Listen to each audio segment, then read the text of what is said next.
오늘 들려드릴 이야기는 미국 오하이오주의 한 시골 마을에서 하룻밤새 8명의 가족이 살해당한 사건입니다.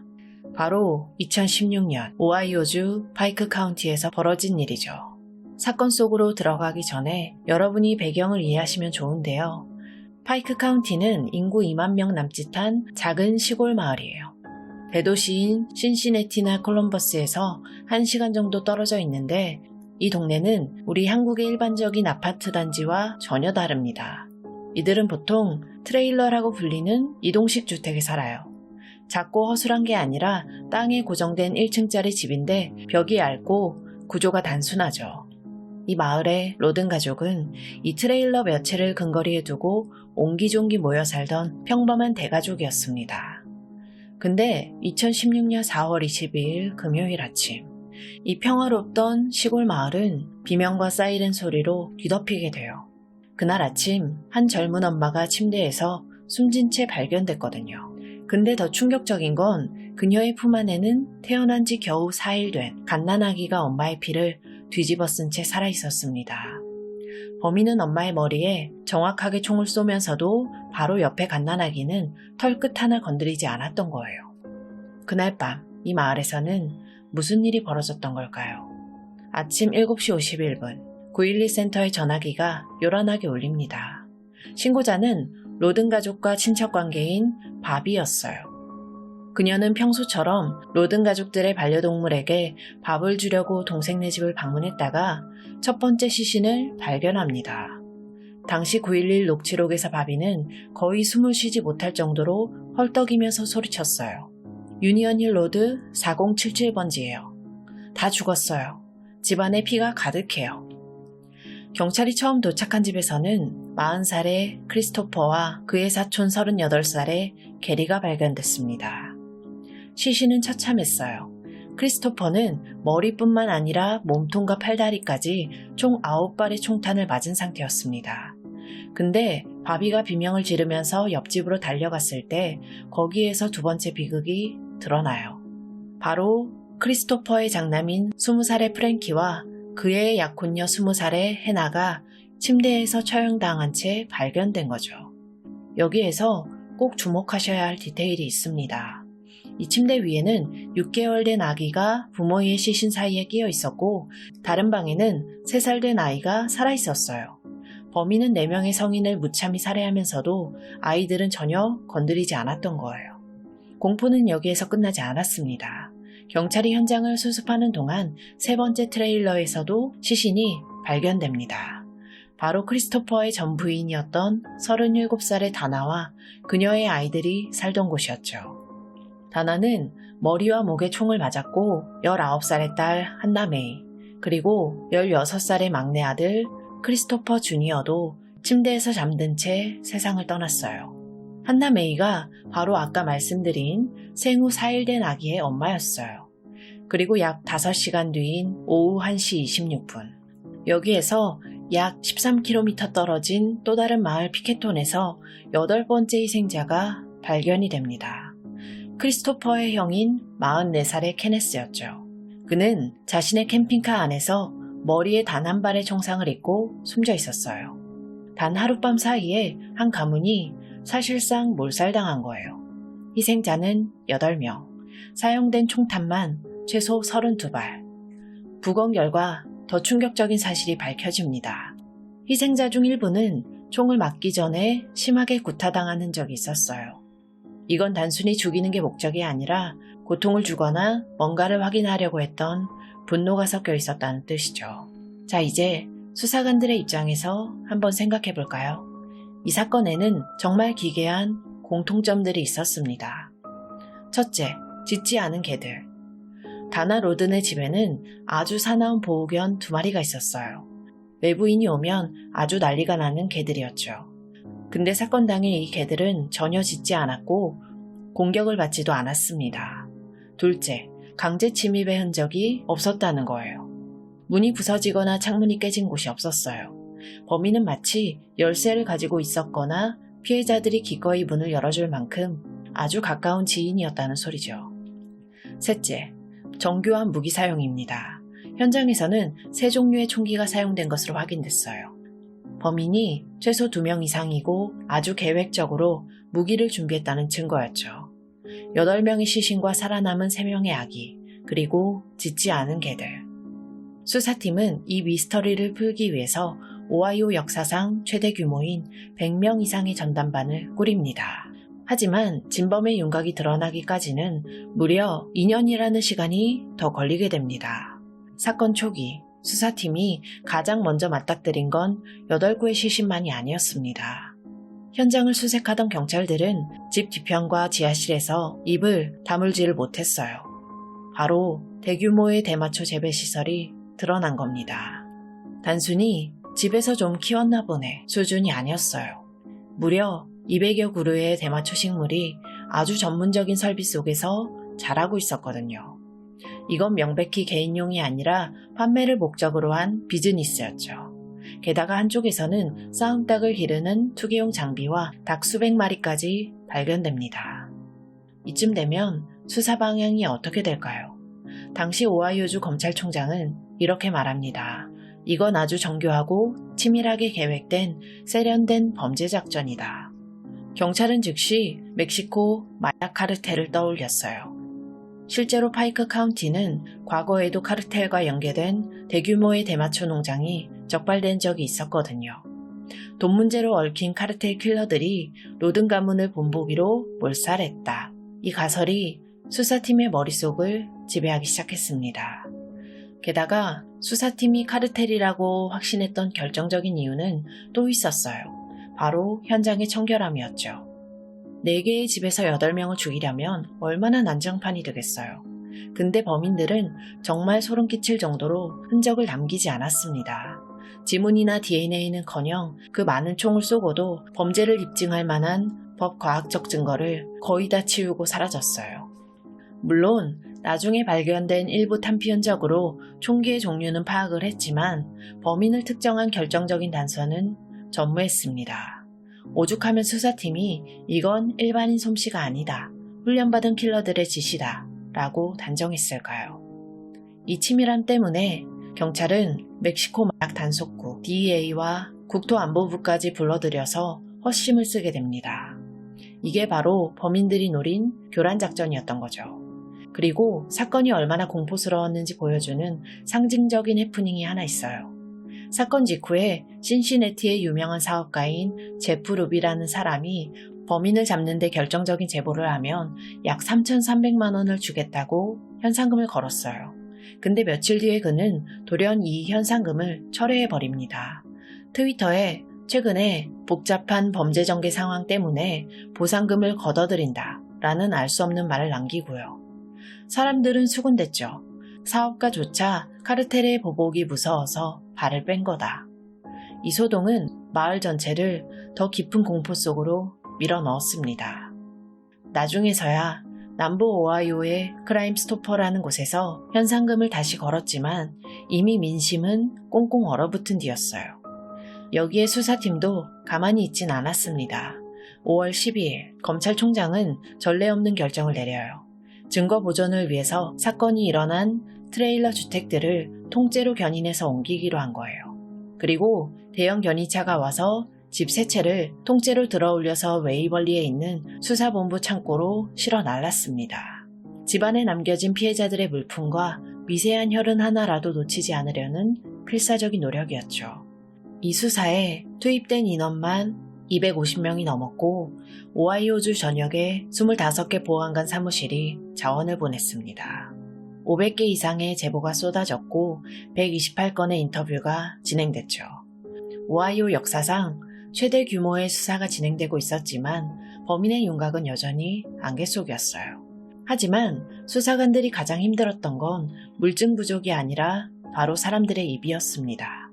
이 동네는 외부 수사관들을 신뢰하지 않았어요.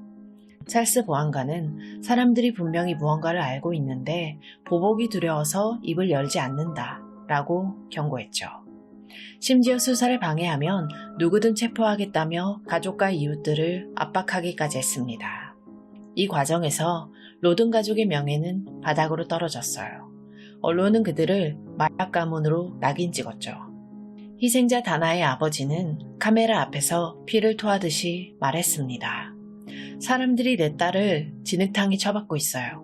내 딸은 그 대마초랑 아무 상관이 없다고요. 제발 내 가족을 더럽히지 마세요. 실제로 로든 가족에게 대마초는 생계를 위한 수단이었을지 모르지만 그것이 몰살의 이유는 아니었습니다. 하지만 카르텔이라는 가짜 프레임은 무려 2년 동안이나 진짜 범인들을 자유롭게 풀어줬어요. 사건 발생 후 2년, 수사는 교착 상태에 빠진 것 같았습니다. 근데 2017년 5월, 수사팀은 멕시코가 아닌 피해자들과 가장 가까웠던 한 가족의 집을 급습합니다. 바로 와그너 가문이었죠. 이제 카르텔이라는 가짜 연기를 걷어내고 이 비극의 진짜 민낯을 마주할 시간이에요. 이 모든 잔혹한 학살의 시작점에는 아주 기괴하고 추악한 관계가 하나 있었습니다. 바로 가해자 제이크 와그너와 희생자 한나 메이 로든의 만남이에요.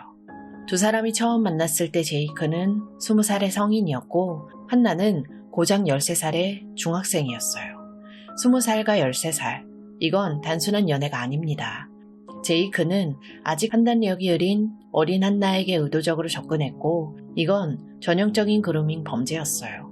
근데 여기에서 좀 궁금하실 거예요. 아니 어떻게 부모가 이걸 가만히 뒀지? 사실 와그너 가족은 이 지역에서 예의 바르고 신실한 기독교인이라는 가면을 완벽하게 쓰고 있었습니다.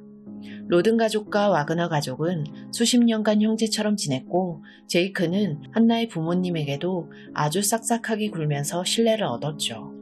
결국 한나가 15살이 되던 해 두 사람 사이에서 딸 소피아가 태어납니다. 제이크는 나중에 법정에서 미성년자와의 부적절한 성관계 혐의에 대해서 유죄를 인정하게 되지만 당시 이 비극적인 관계의 시작을 막은 사람은 아무도 없었습니다. 딸 소피아가 태어난 후 와그너 가족, 특히 어머니인 안젤라의 본색이 드러나기 시작합니다. 이들은 한나를 한 명의 인격체로 대하는 게 아니라 오로지 와그너 가문의 아이를 낳아준 도구로만 여겼어요. 한나가 친구를 만나거나 화장을 하는 것까지 통제하려고 했고 너는 엄마 자격이 없으니까 아이를 우리에게 넘겨라 라는 식의 가스라이팅을 일삼았습니다.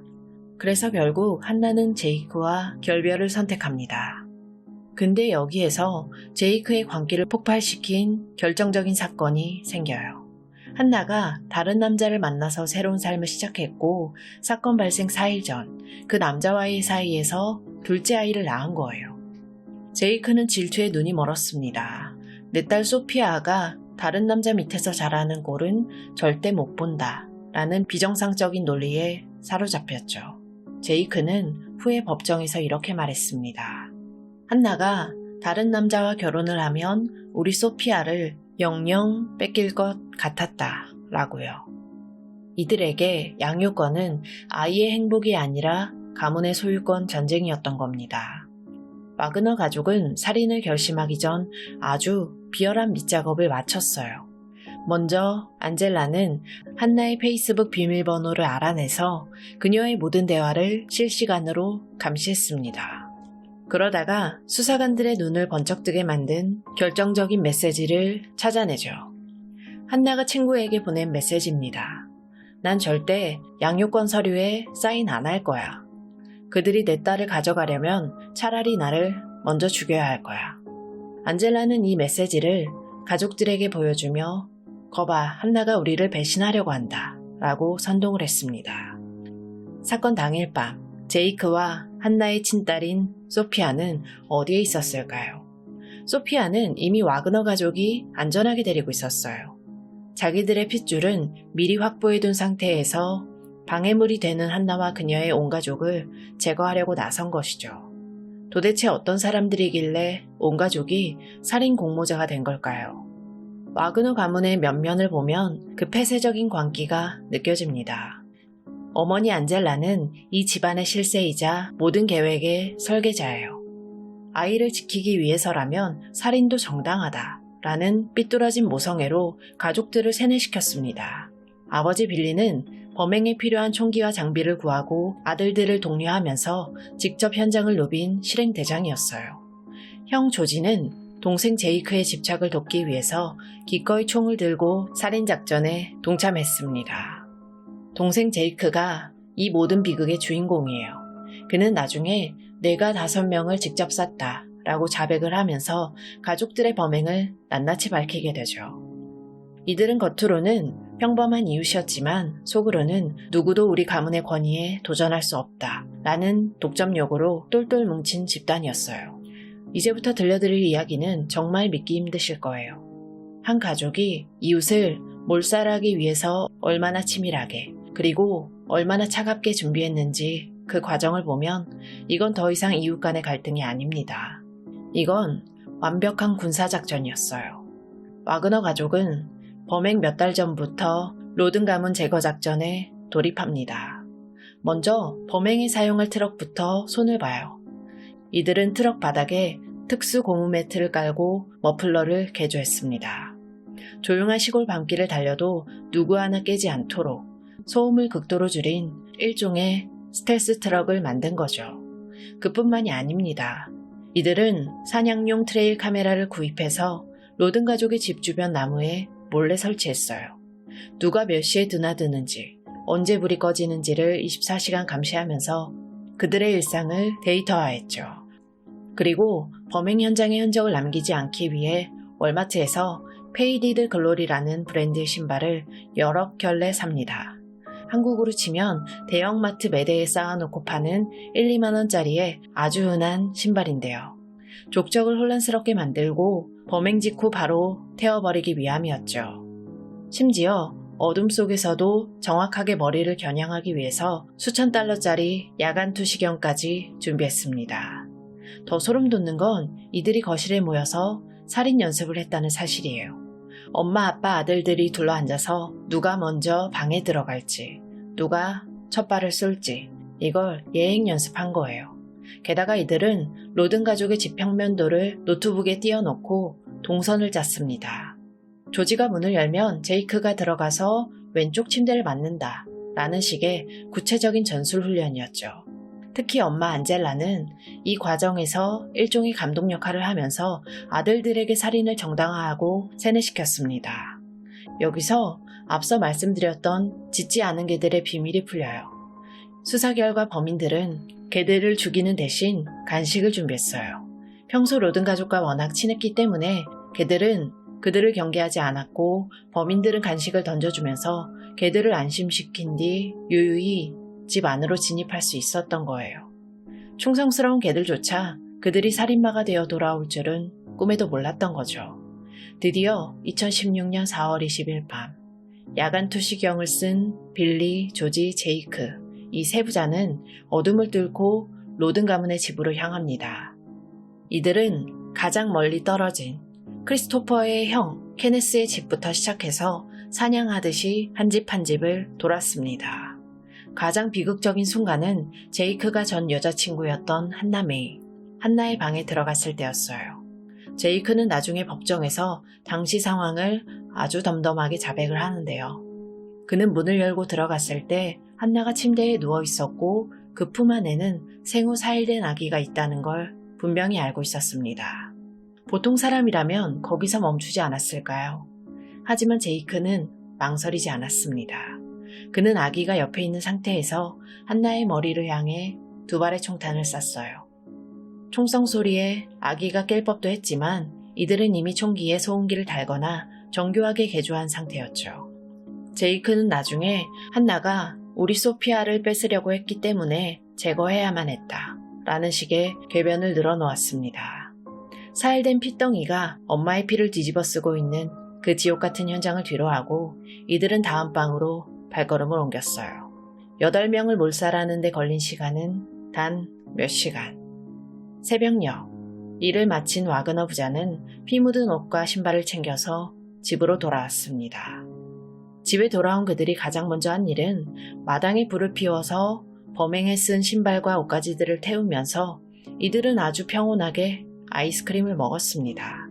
그뿐만이 아니에요. 거실로 들어와서 영화 분덕 세인트를 봤다고 해요. 이 영화가 어떤 내용이냐면 두 형제가 악당을 처단하는 사적 제재를 다룬 액션 영화입니다.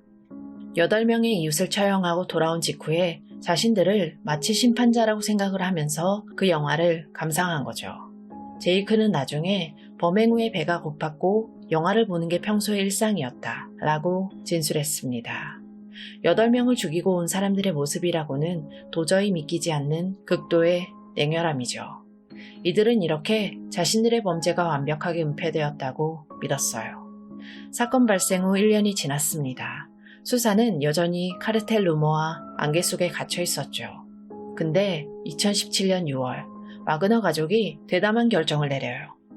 오하이오주에 있는 자신들의 농장, 가축, 차량 등 모든 재산을 아주 급하게 처분하더니 돌연 알래스카로 떠나버린 거예요.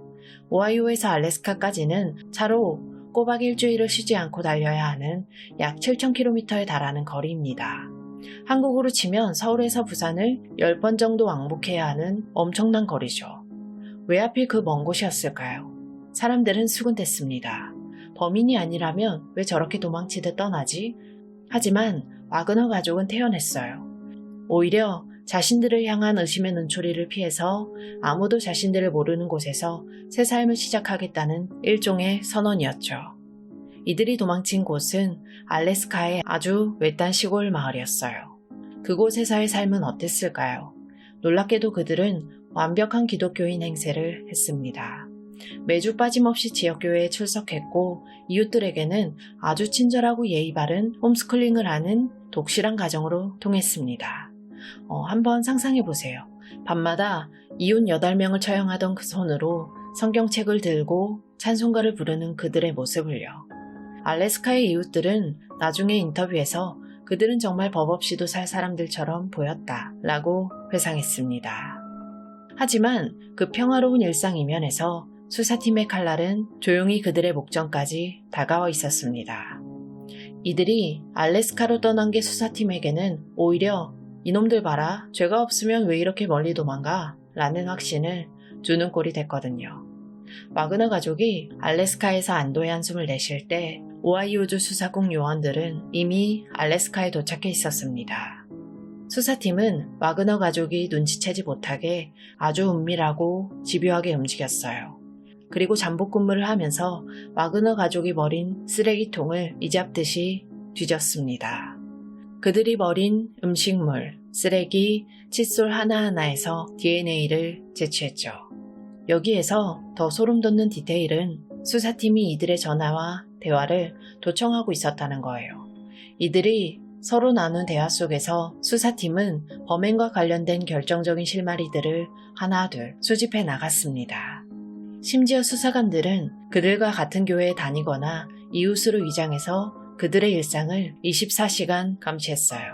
알래스카가 자신들의 죄를 덮어줄 방패라고 믿었겠지만 사실은 그 거대한 얼음 위에 자신들의 발자국을 고스란히 남기고 있었던 거예요. 2018년 와그너 가족이 다시 오하이오로 돌아오면서 수사는 결정적인 국면을 맞이합니다. 수사팀은 와그너 가족이 한때 소유했던 아담스 카운티 농장의 작은 연못에 주목을 해요. 그리고 이 사건의 모든 미스터리를 풀어줄 하이라이트 장면이 여기서 탄생합니다. 잠수부들이 차갑고 탁한 연못바닥 진흙 속에서 묵직한 콘크리트의 덩어리들을 건져 올립니다. 범인들은 살인에 사용한 총기들을 양동이에 넣고 콘크리트를 가득 부어 굳힌 뒤 배를 고정하는 닷처럼 보이게 만들어서 연못 깊숙이 던져버렸던 거예요. 콘크리트 속에 굳혀서 물에 던지면 영원히 못 찾겠지 라고 생각을 한 거죠. 현장에서 수사관들이 망치를 들고 그 단단한 콘크리트를 깨부수기 시작했습니다. 마침내 갈라진 콘크리트 틈 사이로 시커먼 쇳덩이가 모습을 드러냈어요. 바로 SKS 소총과 글록 22 권총이었습니다. 범인들은 총이 망가질 줄 알았겠지만 오히려 콘크리트가 외부 공기와 습기를 차단해주는 역할을 해서 총기 내부의 강선 자국이 완벽하게 보존된 상태였어요. 과학수사팀은 이 총기들이 사건 현장에서 발견된 탄피 자국과 100% 일치한다는 결과를 얻어냅니다. 이제 와그너 가족에게는 도망칠 곳도 숨길 변명도 남지 않았어요. 2018년 11월 13일 마침내 체포영장이 발부가 돼요. 체포 과정도 마치 영화 같았습니다. 아빠 빌리는 켄터키에서, 엄마 안젤라는 사이오토 카운티 자택에서 체포가 됐죠. 특히 두 아들인 제이크와 조지는 도로 위에서 교통단속을 가장한 기습작전 중에 전격 체포되었습니다. 8명의 목숨을 앗아간 지 2년 7개월 만에 오하이오 역사상 가장 긴 추격전이 마침내 끝나는 순간이었어요. 하지만 이야기는 여기에서 끝이 아닙니다. 법정에선 이들이 사형을 면하기 위해 서로를 배신하기 시작하거든요. 그토록 끈끈해 보였던 와그너 가문의 결속이 단 한 사람의 입에서부터 무너지기 시작했어요. 바로 막내 아들 제이크였습니다. 제이크는 이날 자신이 저지른 8건의 살인을 포함한 모든 혐의에 대해 유죄를 인정해요. 그가 자백을 결심한 이유는 단 하나, 자신과 부모님 그리고 형의 사형을 면하기 위해서 검찰과 거래를 한 거예요. 제이크는 법정에서 무표정한 얼굴로 아주 끔찍한 진술들을 쏟아냈습니다. 자기가 8명 중 5명을 직접 쐈고 아빠인 빌리와 형 조지가 어떻게 움직였는지 낱낱이 물어버린 거죠. 근데 여기에서 반전이 또 있어요. 아들을 사지로 몰아넣고 살인을 설계했던 엄마 안젤라 역시 사형을 면하기 위해 검찰과 거래를 하고 남편과 아들에게 불리한 증언을 쏟아냅니다. 아이를 위해 살인을 저질렀다던 그들이 결국 자기 목숨을 지키기 위해 서로를 법정에 팔아넘기는 이 아이러니. 형 조지는 동생과 어머니의 이 배신 섞인 증언을 바로 옆에서 지켜봐야 했습니다. 조지는 끝까지 무죄를 주장했지만 가족들의 자백 앞에 그의 주장은 힘을 잃고 말았어요. 이 사건이 더 충격적인 이유는 이게 4인조 킬러의 범죄를 넘어 온 집안 어른들이 가담한 가문 전체의 범죄였다는 점이에요. 와그너 가족의 뒤에는 살인을 묵인하고 증거인멸을 도운 할머니들이 있었어요. 먼저 안젤라의 어머니 리타입니다. 리타는 사건의 발단이 된 한나 로든의 서명을 가짜로 위조한 양육권 서류를 만든 장본인이에요. 그녀는 결국 수사방해 혐의로 유죄를 선고받았고 2025년 1월 5년의 보호관찰과 벌금형을 선고받으면서 법의 심판을 받았습니다. 빌리의 어머니인 프레데리카 역시 아들 가족의 알리바이를 위해서 거짓 진술을 한 혐의로 체포됐었죠. 비록 나중에 기소는 취하가 됐지만 할머니부터 손자까지 온 가족이 한 아이의 양육권을 뺏겠다는 그 광기 어린 목적 하나로 똘똘 뭉쳐서 한 가문을 지워버린 거예요. 그렇다면 2026년 현재 이들은 어떤 대가를 치르고 있을까요? 우선 형 조지입니다. 그는 2022년 말 8번의 연속 종신형 추가로 121년형이라는 어마어마한 선고를 받았어요. 미국 법원에서 연속 종신형을 내리는 이유는 희생자 한 명 한 명의 목숨값에 대해 개별적으로 책임을 묻겠다는 뜻이에요. 제이크 역시 8번의 종신형을 선고받고 복역 중이고 어머니 안젤라는 30년형을 받고 감옥에 있습니다. 하지만 이 가문의 수장인 빌리 와그너의 재판은 2026년 3월 기준 지금까지도 끝나지 않았어요. 현재 빌리 측은 사형제도 적용 여부를 두고 항소를 이어가고 있고 재판 장소로 옮겨달라는 요청 등으로 절차가 계속 지연되고 있습니다. 피해자 가족들은 10년이 다 돼가는데 왜 아직도 우리는 법정 싸움을 지켜보면서 고통을 받아야 하냐 라면서 울분을 토하고 있어요. 이 잔혹한 학살의 최종 책임자에 대한 심판은 여전히 현재 진행형인 셈이에요. 재판 과정에서 가장 가슴 아팠던 순간은 바로 피해자 영양 진술 시간이었습니다. 로든 가문의 생존자들과 친척들은 와그너 일가를 향해 피 맺힌 절규를 쏟아냈어요. 당신들이 우리 아이들의 엄마를 죽였을 때 그 아이들의 미래와 꿈도 함께 죽인 거다. 평생 그 죄책감 속에서 썩어가길 바란다. 그날 밤 기적처럼 살아남았던 3명의 아이들은 이제 어느덧 초등학생이 되었습니다. 이 아이들은 현재 친척들의 보호 아래 조용히 살아가고 있어요. 하지만 비극의 씨앗이었던 제이크의 딸 소피아는 자신의 아빠가 엄마와 외가 식구들을 몰살했다는 사실을 안 채 평생을 살아가야 합니다. 이제 파이크 카운티의 유니얼 힐 로드는 고요해요. 사건 현장이었던 트레일러 주택들은 모두 철거되었고 그 자리에는 잡초만 무성하죠. 마을 사람들은 여전히 그 근처를 지나갈 때면 서늘한 기운을 느낀다고 해요. 한 가문이 사라진 그 공허함은 10년이 흐른 지금도 채워지지 않고 있습니다. 오늘 이야기 여러분은 어떻게 들으셨나요? 이 사건의 시작은 딸을 사랑하는 아빠의 마음이었을지도 모릅니다. 하지만 그 마음이 내 것이 아니면 파괴하겠다는 삐뚤어진 독점욕과 결합했을 때 사랑은 가장 잔인한 흉기가 되었습니다. 와그너 가족은 아이를 지키기 위해 살인을 저질렀다고 말하지만 결국 그 아이에게서 엄마와 가족을 뺏고 아빠마저 살인자로 만든 건 바로 그들 자신이었어요. 사랑이라는 이름으로 포장된 집착이 한 가문을 어떻게 몰살시키고 남겨진 아이들의 삶까지 망가뜨렸는지 우리는 이 비극을 통해서 인간의 소유욕이 얼마나 무서울 수 있는지를 목격했습니다. 오늘 제가 준비한 이야기는 여기까지입니다. 안타깝게 희생당한 피해자분들의 명복을 빌겠습니다. 지금까지 고요한 밤이었습니다.